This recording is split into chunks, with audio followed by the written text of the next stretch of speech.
There is a shame that is in this world. When the man and the woman fell, one of the first things that happened was how they saw one another. They began to see each other differently to the point where they felt compelled to cover themselves from one another. That is the shame of the fallen man. That you no longer feel secured in the midst of your brothers. That you no longer feel like you can let go and be yourself.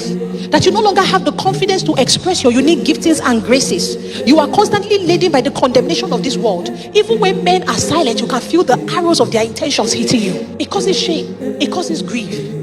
Many people are married today, but their marriages are struggling because they have not broken out of this shame. It is the shame of a sin that hit the world.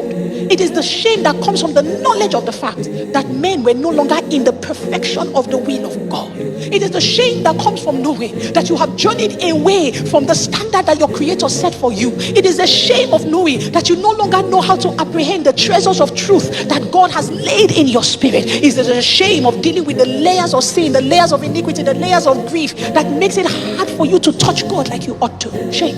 I have seen this shame lead people into many things. I have seen this shame, like Cain, lead people into building careers that God never sent them to build. Because of this shame, you are now in a 9-to-5 grind when God called you to give your life as an evangelist to the nations of Asia.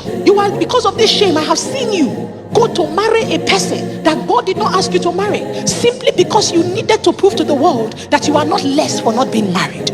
I have seen the shame drive many people into raising their children in a way that God did not prescribe. They have sent their children to schools that they have no business putting those children in. And because of this shame, the children have now been abused. The children have now been molested. And this shame still is not permitting you to come to the altar and ask for help.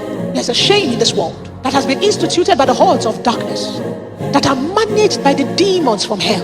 And this shame has driven many women to give up their mantle, give up their calling, give up the authority that God has put on the inside of them. Lay down the microphone that God had given to them to call a generation to order. Shame. But the Bible declares, those who look to Him are radiant. Their